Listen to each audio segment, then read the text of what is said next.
gacmo wada jir bay wax ku qabtaan run ahaantii aad baan wasiirka uga mahad celinaya qofka aan qirin dadka kale waxay qabteen isna bari la qarimayo dadkiisa arrintaas waan u mahad celinaynaa mas'uuliyadda iyagoo waliba garab badan aan helayn ayaamo fara badan bay halka u soo fadhiyeen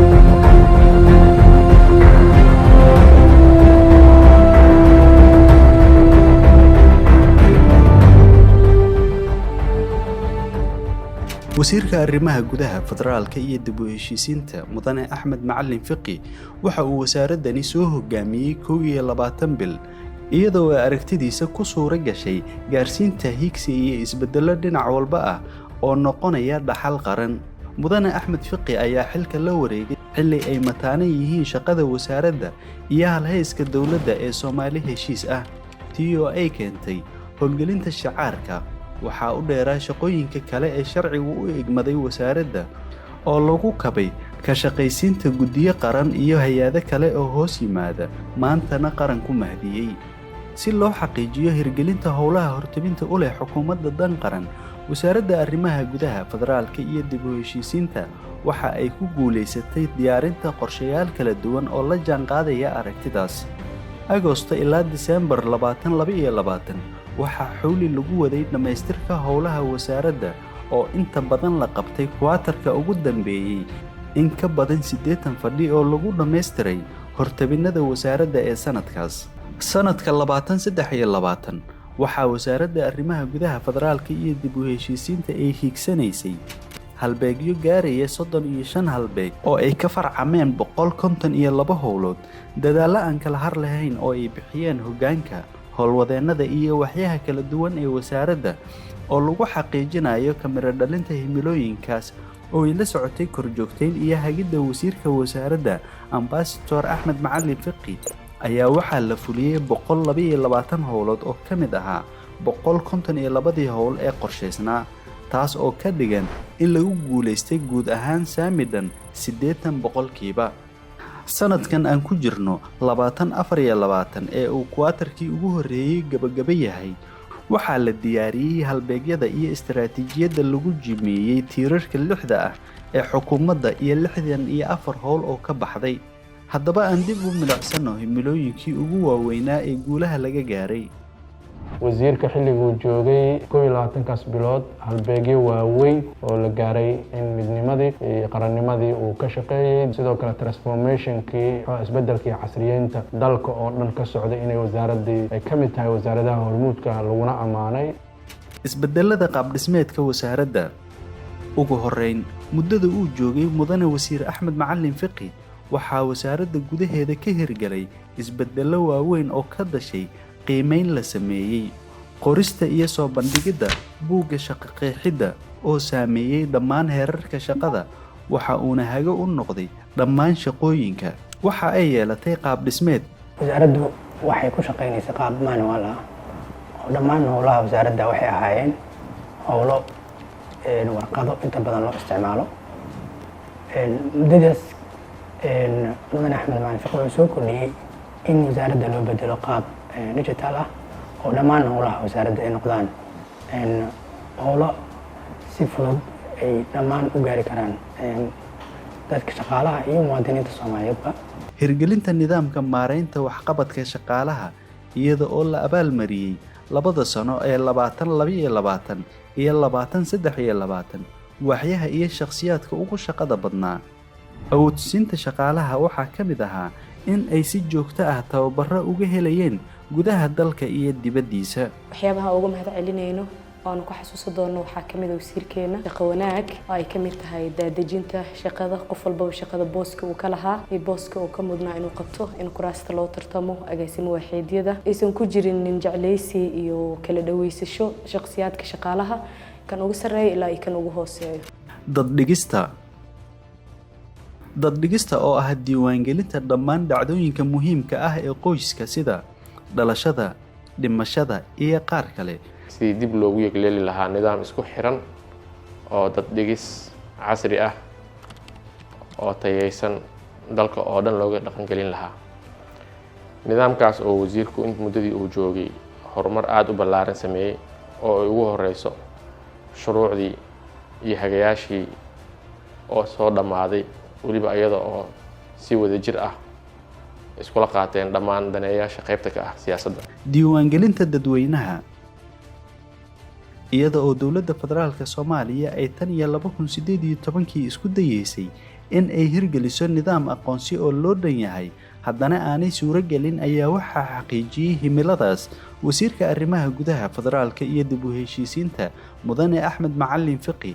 iyada oo sanad gudihiis uu hirgalay sharciga aqoonsiga iyo diiwaangelinta dadweynaha ee nambarkiisu yahay eber 9 la magacaabay maamul iyo shaqaale tayo leh xarun loo sameeyay lana diyaariyay xeer nidaamiyayaasha iyo xeer hoosaadyada qeexaya howlgelinta sharciga qabashada shirweynaha aqoonsiga dadweynaha waxaa kale oo lagu guuleystay daahfurka nidaamka digitalka identification iyada oo hadda degmooyinka Muqdisho ay ka socdaan qaadashada kaararka waajibaad kamid ah waajibaadyada sharcigu na farayo sharciga hay'adda taasoo ah ilaalin maaragtay xogta muwaadiniinta iyo dadka sifada sharciga ku jooga wadanka. waxaan rabnaa inaan ummadda Soomaaliyeed u xaqiijino inay gacmo aamin ah xogtooda ay galayso inay isku halayn karaan shuruuc iyo procedures lagu ilaalinayana ay jiraan. meelmarinta sharciga qaxootiga xal u helidda barakaca iyo qaxootiga wasaaradda waxa ay xoojisay hay'adeeda qaxootiga iyo barakaca iyada oo hortabin laga dhigay wax ka qabashada dhibaatooyinkaas. wasiirka waxa uu galay kulamo dalka gudihiisa iyo dibaddiisa ah waxa kale oo lagu guuleystay in wax badan laga qabto shuruucda iyada oo markii ugu horeysay madaxweynaha Jamhuuriyadda Federaalka Soomaaliya mudane Dr. Xasan Sheekh Maxamuud saxiixay sharciga qaxootiga iyo magangalyadoonka waxaa la hirgeliyay sistamka diiwaangelinta qaxootiga. Soomaaliya goboladeedan ka nimid wayna soo dhaweeyeen aad iyo aad ay nolol shaqeeyeen. waxaan leeyahay qalad iyo qabiil male waana qaali hooyadu waxay nagu qadariyeen qiimo aan la heli karin khayr Allah ka siiyo ayaga oo aqaaninayna soo dhaweeyeen wayna qadariyeen. horukaca ololaha ka dhanka ah qawaarijta iyo wacyigelinta bulshada dadaalada ka dhanka ah qawaarijta kaliya ma ahayn mid military ee dhanka kicinta abaabulka wacyigelinta iyo la diriirka fikirka qawaarijta kama ahmiyad yareen taas oo ay hormuud ka ahayd wasaaradda. inaan dhamanayno waa la hubaa meeshaan ka nimid annaga hadda waxaa noogu dhow meeshaan u soconno maanta Soomaali meel laga ibaadaysan kara ay joogto ayaan laga qadin. annagu haddaanu nahay dhaqankii Soomaaliyeed anuu afkooda ka hadlaaya dhammaan shacabka Soomaaliyeed ugu ballan qaadaynaa intii awoodayada ah inaanu safka hore ku wada shahiidno. haweenka Soomaaliyeed way ka go'an tahay inaan baacsan cadowga way naga go'an tahay inaan cirib tirno way naga go'an tahay inaan wiilasheena ka harin. Soomaaliya lama noolaan karto iyadii shabaabna ma wada noolaan karaan waxay ku noolaan kartaa inay iska saarto. dagaalku waa ciddu lahum mastadactum dagaalka in loo diyaar garoobo oo dadka loo diyaariyo inay muhiim tahay. dagaal baa la galay dagaalka dawladdu gashay oo ay iclaamisay dadkeenana lagu badbaadinayo aan isku xoreynayno waajibkeenu waxa waaye inaan kulligeen halkaas aadna la rabo. hogaaminta dadaalada xasilinta iyo soo kabashada wasaaraddu waxa ay shaqo horyaalnimo ah ka qaadatay hogaaminta iyo isku dubaridka howlaha xasilinta heerarka kala duwan iyada oo 400 oo mashaariic laga fuliyay maamulada kala duwan. wasiir Fiqi oo asagana aan daalino mar alaale markii meeshii gurmada looga baahan yahay la yiraahdo inuu soo boodo muxuu la amri jiray soo boodi jiro idin imaan jiray aad garanaysaan asaguna wax ka qabadka abaaraha fatahaadaha iyo barakaca dhibaatooyinka isbeddelka cimilada. wasiir Fiqi waxa uu yimid iyada oo laba musiibo oo kala ah abaar iyo fatahaad ay dalka ka jirto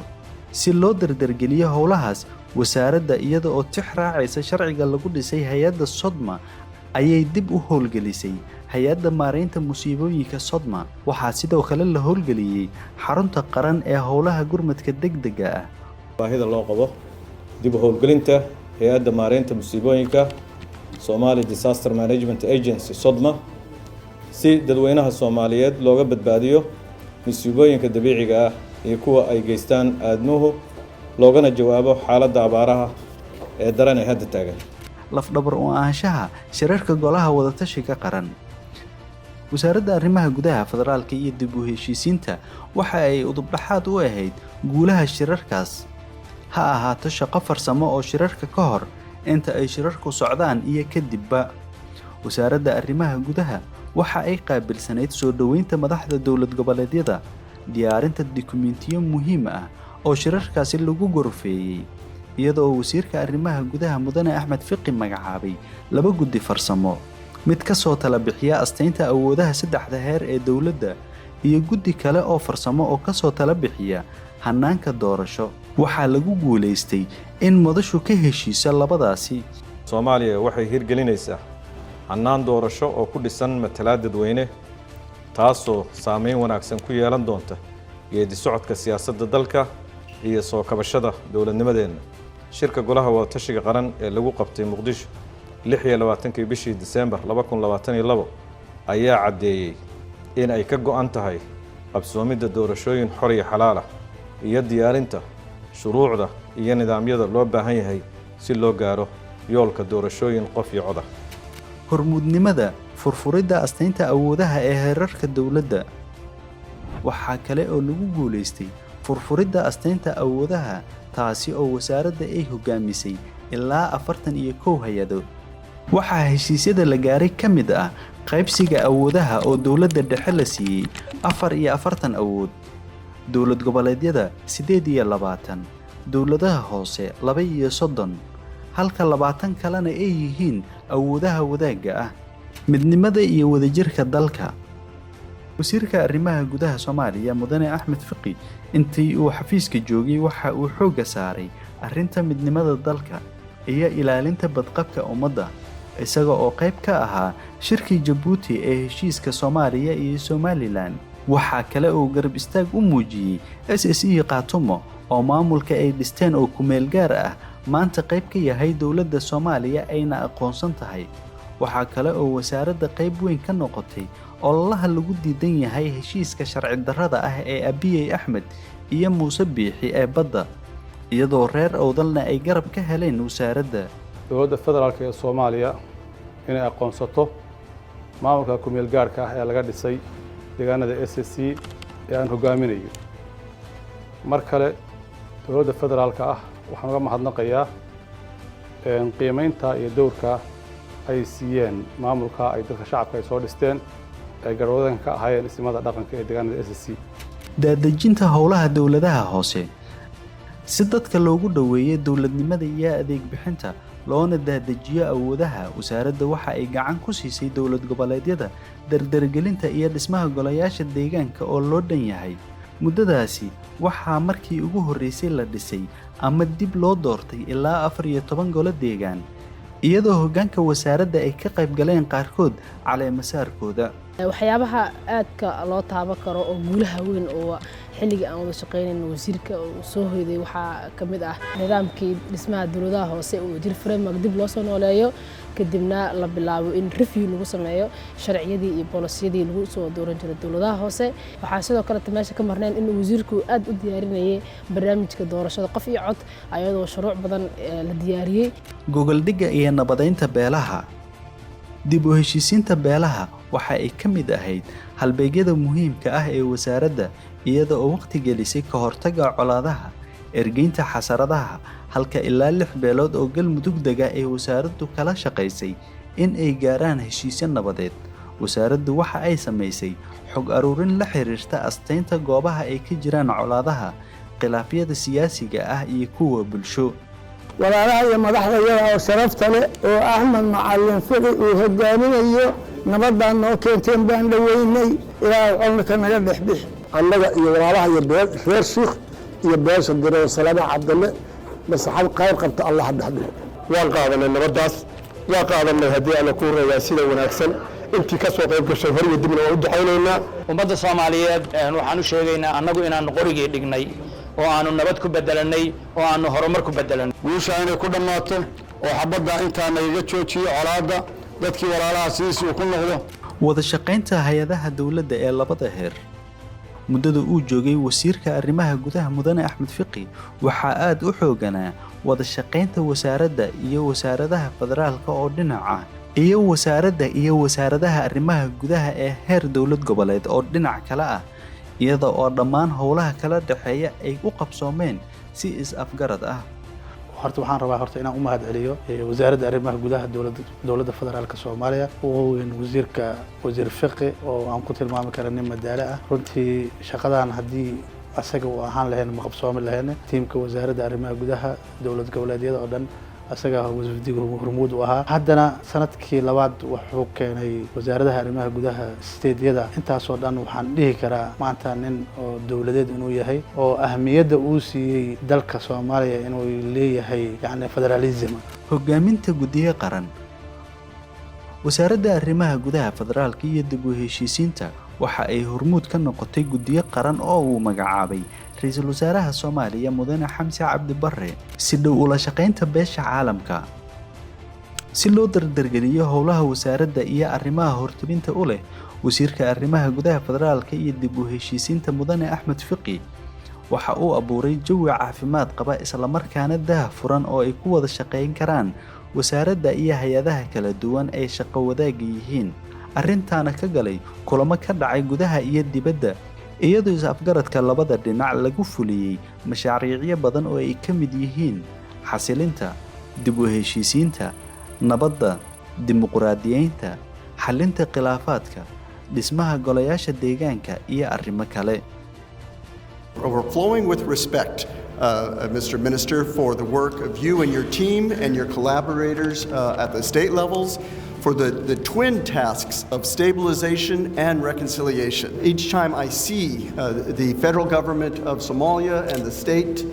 governments working closely on vital issues like that, it renews my confidence in Somalia's full revival.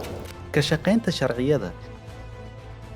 si ahmiyad loo siiyo sharciyada iyo dhismaha hay'adaha dawliga ah wasiir Fiqi waxa uu abuuray waaxda cusub oo ah sharciyada iyadoo howlaha ay qabteen ay gaarayaan 15 sharci oo isugu jira shuruuc uu saxiixay madaxweynaha qaar hadda hor yaal baarlamaanka qaar dib u eegis ku socoto qaar maray la tashiyo iyo kuwa diyaar ah waxa kale oo jira siyaasado iyo xeerar soo celinta dhulka wasaaradda guulaha wasiir Fiqi uu ka tagayo waxa kamid ah soo celinta dhulka xaruntii dhexe ee wasaaradda iyada oo dadkii muddo deganaa oo wada hadal lala galay ay ka baxayaan waxa inta dheer in la diyaariyay naqshadii dhismaha lana filayo in dhawaan la dhagax dhigo